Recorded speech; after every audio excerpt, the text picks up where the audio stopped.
Welcome to another edition of Big Whiteboard Wednesday, and today we're just going to have a little bit of a chat about the wind, how it affects the surf, how you can predict it, and the way it makes the waves different in terms of riding them.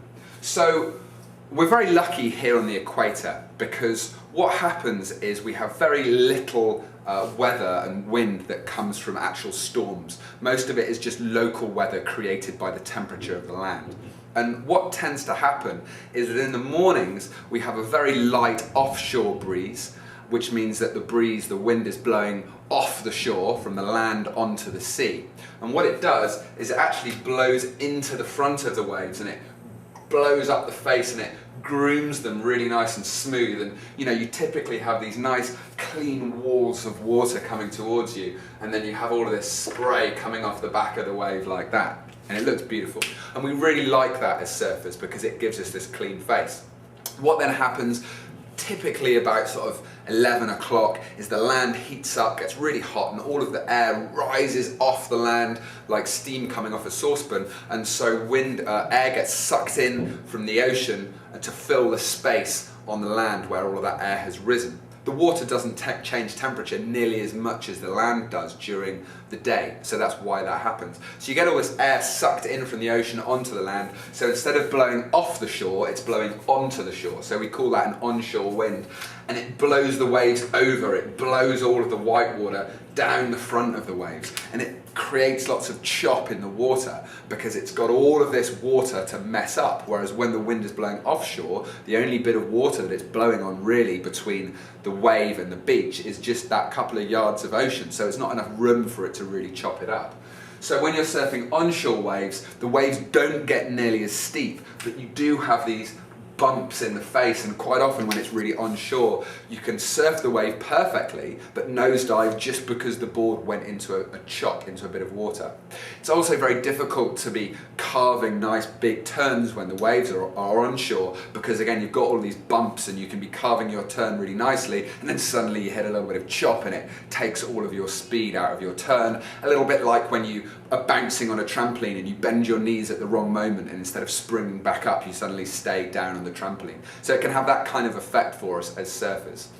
It's still nice to go out when it's onshore though, especially sort of as a beginner, not worrying too much about doing big carving turns if you're a level 2 surfer, for example, because it means the waves don't get as steep. So, it can be nice, but it's a question of how strong the wind is. If it's howling onshore, it's not so great to get in there. If it's a light onshore breeze, it's not going to matter too much. In fact, it could be great because a lot of the more experienced surfers have got out of the water, okay? So offshore, steeper waves, a little bit smoother, a little bit faster.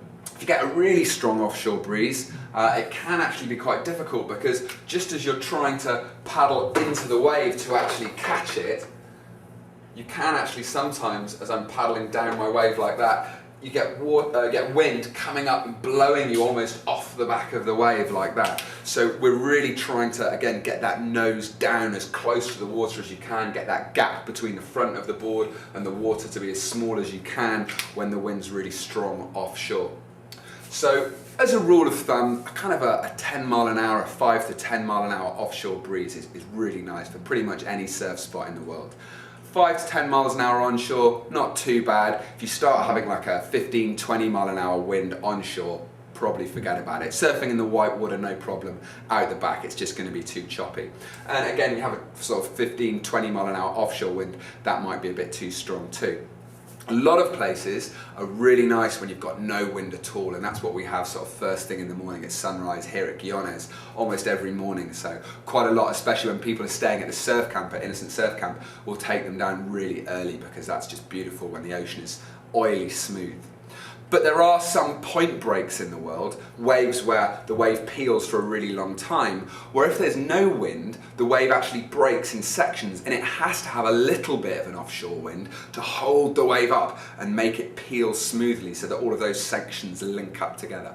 So there we go, a little bit of a sort of rough guide to off and onshore winds. We're very lucky down here on the equator in Nosara, Costa Rica, because we've got such predictable winds every day.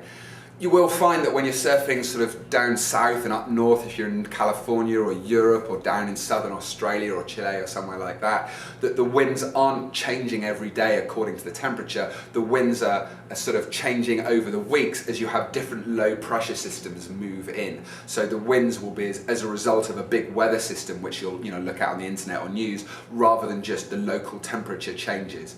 So they're a little bit less predictable, and that's one of the reasons why we moved Innocent Surf School down to the tropics, so that we could take advantage of how predictable and mechanical the weather and waves are.